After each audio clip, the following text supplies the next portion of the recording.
de clasificaciones florísticas, empleando la información de la composición de especies. ¿Sí? La idea que subyace es que de un pool, de un elenco de especies de una zona, de una región, no se presentan todas juntas en un sitio ni en forma aleatoria, sino que se presentan en forma de combinación, de un conjunto de combinaciones reducidas. A estas combinaciones de especies que coinciden en su ocurrencia en ambientes semejantes, les llamamos tipos, clases, unidades o comunidades, dependiendo muchas veces del gusto del autor. Pero el concepto que hay detrás es este.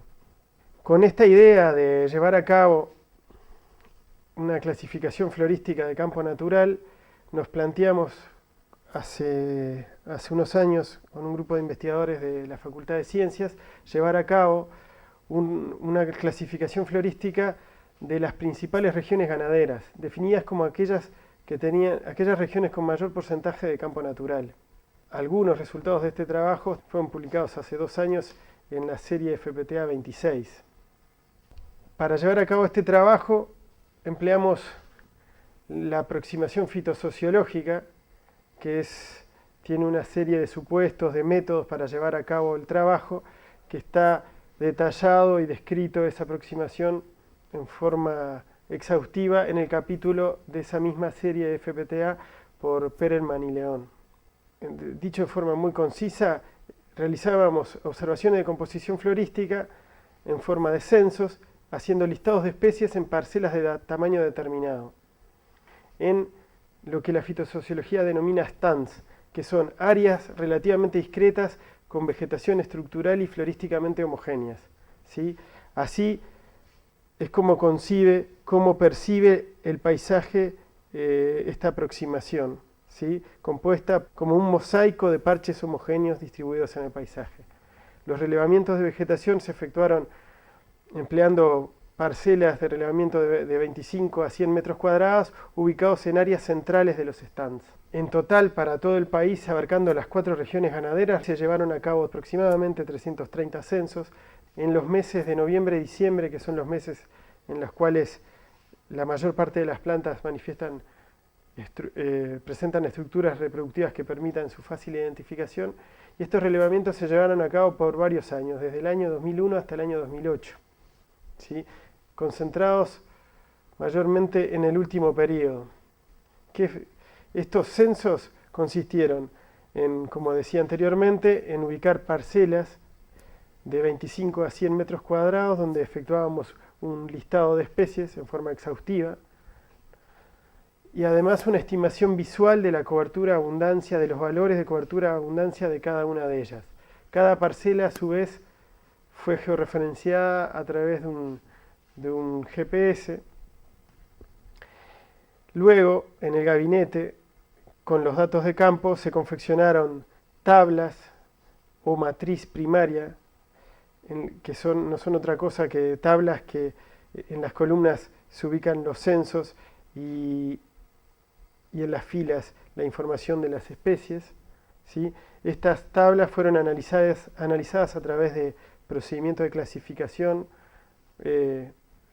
técnicas multivariadas. A través de esas técnicas multivariadas fue que se obtuvo los agrupamientos de las observaciones en clases.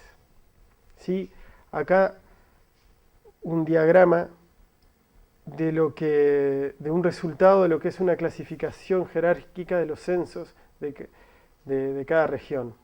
Este tipo de diagrama lleva el nombre de dendrograma. A primer golpe de vista puede resultar, para los que no están familiarizados, un poco complejo, pero es bastante simple en el fondo. Acá en la parte inferior del diagrama están distribuidos los censos florísticos, las observaciones de vegetación que realizamos, y en este eje vertical una medida de la disimilitud florística que hay entre un par de censos. Entonces, ¿cómo se interpreta? Los censos que se conectan en forma muy próxima, acá en la parte inferior del eje, son censos o observaciones de vegetación muy similares, y por el otro lado, en el otro extremo, serían censos que se conectan en la parte superior de este eje, ¿sí?, que son censos muy disímiles desde el punto de vista de su composición florística. A través de este diagrama en forma de árbol, uno puede identificar agrupamientos de censos, o comunidades, o tipos, o clases, según el gusto de cada uno. Nosotros preferimos llamarle unidades, que no son otra cosa que esto, que agrupamientos de censos por su similitud florística. Esto lo realizamos para cada región, por separado, para la cuesta basáltica, para la región noreste, para la región cristalina y para la región de sierras. ¿Qué encontramos? Encontramos que los tipos de campo natural se pueden agrupar, se puede identificar 3 grandes unidades de campo natural en la región de basalto, que las denominamos B1, B3 y B2, y acá simplemente mencionamos las 3 especies más características de cada una de estas unidades de campo natural o tipos de campo natural, ¿sí? Especies más características, o también podemos decir especies indicadoras. Y acá conviene hacer una aclaración. Las especies indicadoras no es lo mismo que las especies dominantes. Especies indicadoras son aquellas que son específicas de cada unidad, ¿sí?, y que además son fieles, que cada vez que se nos presenta esta unidad están presentes, ¿sí? Esto es diferente al concepto de especie dominante. Las especies indicadoras pueden ser especies de muy baja cobertura, no pasa por ahí. En cambio, las especies dominantes, que muchas veces es lo que nos tienta a diferenciar la vegetación a partir de las especies dominantes, no necesariamente son indicadoras. Y un ejemplo notable de esto es el pastorqueta, el Paspalum notatum.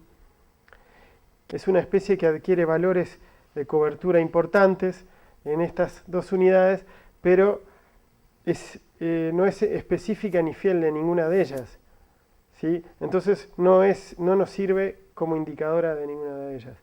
O sea, es importante no confundirse ambos conceptos. Las unidades que identificamos para el basalto difieren en su composición de tipos funcionales de planta. ¿Qué quiere decir esto? Además de diferir en su composición de especies, difieren en estas categorías que llamamos tipos funcionales de planta, que nos cuentan, nos informan de cómo está funcionando el campo natural. Por ejemplo, la unidad B1, que es esta unidad asociada principalmente a suelos superficiales y con coberturas vegetales en torno al 80%, está dominada por gramíneas estivales, que es esta barrita. Acá tenemos en el eje horizontal los distintos tipos funcionales presentes o categorías que empleamos para describir la vegetación, y en el eje vertical los porcentajes, los valores de cobertura en las distintas unidades. Hay un gráfico para cada unidad.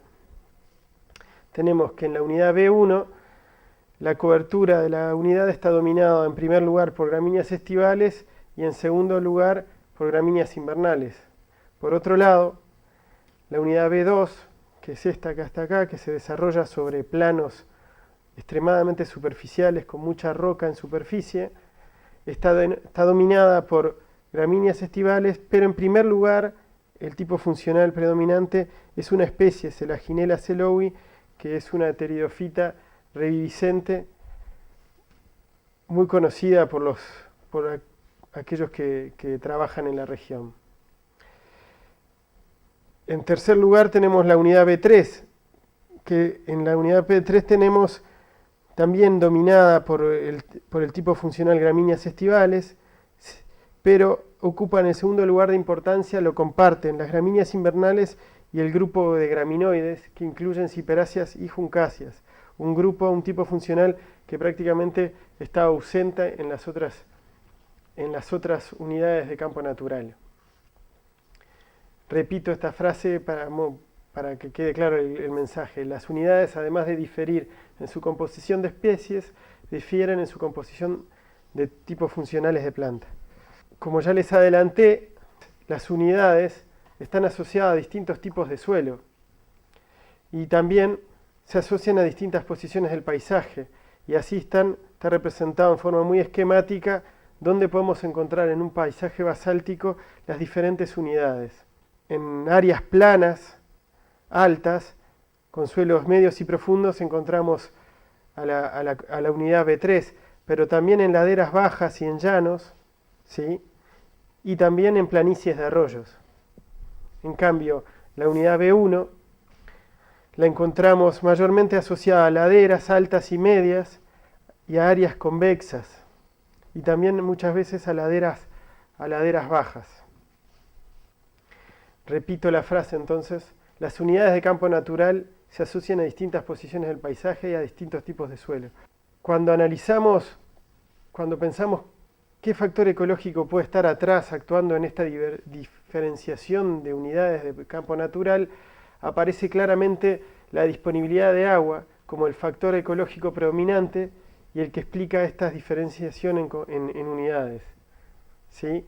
En un extremo tenemos en las situaciones más áridas, con mayor escasez de agua, a la unidad B2, y en el extremo opuesto a la unidad B3 asociada a suelos medios y profundos. Disponibilidad de agua que no solo se explica por la profundidad del suelo, sino también por la textura y la microtopografía del sitio.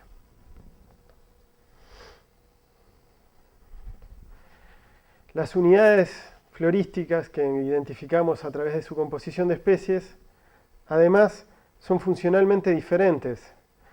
A partir de un trabajo realizado por Baeza y publicado en el 2010, que pudo caracterizar mediante el empleo de imágenes satelitales la productividad primaria neta aérea de estas tres unidades después de mapearlas. Y lo que obtuvo fue este tipo de curvas, en la cual tenemos en el eje horizontal los meses del año y en el eje vertical la productividad. Estos son valores promedio para una serie de varios años, ¿sí? Lo que se puede observar es que si bien las curvas correspondientes a cada unidad son muy similares, claramente se desprende la unidad B3 de suelos medios y profundos como más productiva. Otro aspecto del tipo funcional que las diferencia a las distintas unidades son su variabilidad temporal entre años. Y así tenemos este gráfico en el cual tenemos en el eje horizontal los meses del año y en el eje vertical el coeficiente de variación temporal. Lo que está representado acá es la variación entre años del mes de febrero, del mes de marzo, del mes de abril, ¿sí? Y lo que nos cuenta este gráfico es que la estación del año más variable para las tres unidades es el verano, ¿sí? Y que a su vez también nos dice que la productividad, los valores de productividad más variables con mayor incertidumbre son los valores de la unidad B, aquella BD2, porque acá los códigos son diferentes. A corresponde a la B1, B corresponde a la B2 y C corresponde a la B3. ¿Sí? Lo que nos está contando este gráfico es que la unidad B2, aquella de los sitios extremadamente áridos, son los más variables desde el punto de vista de su productividad estival. Bueno, esta misma caracterización se está haciendo o se hizo para las otras regiones ganaderas. No voy a entrar en detalle en los mismos detalles para no hacer la charla demasiado extensa, pero para la región centro-sur encontramos también tres grandes unidades de pastizal, ¿sí? Con cada una con sus especies indicadoras. Para la región de Sierras del Este pudimos identificar 5 grandes unidades de campo natural, S1, S2. Acá tenemos fotos del aspecto de estas dos. Esto para algunos le puede llegar a parecer un campo de cristalino, es que son un campo próximo a Santa Clara en el borde, casi saliéndose de la región. Esto es una foto sacada en una cerrillada de La Valleja. Las otras unidades que pudimos identificar para la Sierra del Este es la S4, que ocupa principalmente laderas altas de sierras escarpadas, de sierras con alta pendiente. la S5, que es una unidad donde aparece el componente arbustivo con mayor importancia, y la S3 asociada a planicies de cañadas y arroyos. De esta forma, al encontrar 5 grandes tipos de pastizal, podemos sostener que la región de sierras es la más diversa desde el punto de vista de tipo de campo natural. La región del noreste encontramos 2 grandes unidades de campo natural, básicamente explicados por una unidad asociada a suelos medios y de texturas gruesas o superficiales, y una unidad de suelos profundos. Este tipo de descripciones de la heterogeneidad tiene implicancias aplicadas. Una de ellas, tal vez la más interesante, es la posibilidad de cartografiar las clases de vegetación, que fue lo que realizamos y está publicada en esta misma serie FPTA, la serie del 2011, en la cual se cartografiaron las unidades descritas para las 4 regiones ganaderas. Así podemos ver el aspecto que tiene la región de sierras, con un mapa elaborado a partir del uso combinado de información de campo, de relevamiento de campo y imágenes satelitales. Esta representación a esta escala también se puede hacer un zoom, y acá vemos un predio ganadero de la región de sierras con su croquis, su empotreramiento, y se pueden observar cómo cada potrero difiere en la importancia relativa de las 2 principales unidades de campo natural. Esto claramente también puede ser una información importante para el manejo a escala predial. Siguiendo con la cuestión de las implicancias aplicadas, la heterogeneidad florística que describimos en este trabajo fue realizada a escala de unidad de manejo, con una extensión regional y con un detalle de parches de parcela de relevamiento de 25 a 100 metros cuadrados, ¿sí? Y los tipos de campo, y encontramos diversos tipos de campo natural, los cuales difieren en composición de especies, ¿sí? Incluyendo dentro de la composición de especies de valor forrajero. Encontramos también que estos grandes tipos de campo natural difieren desde el punto de vista de su funcionamiento, en términos de la productividad primaria neta aérea, y también en la fenología, en la importancia relativa de gramíneas de crecimiento invernal y crecimiento estival. Y también encontramos diferentes tipos de campo natural difieren en los ambientes que ocupan. Hablamos de que difieren en los tipos de suelo, en la topografía, ¿sí?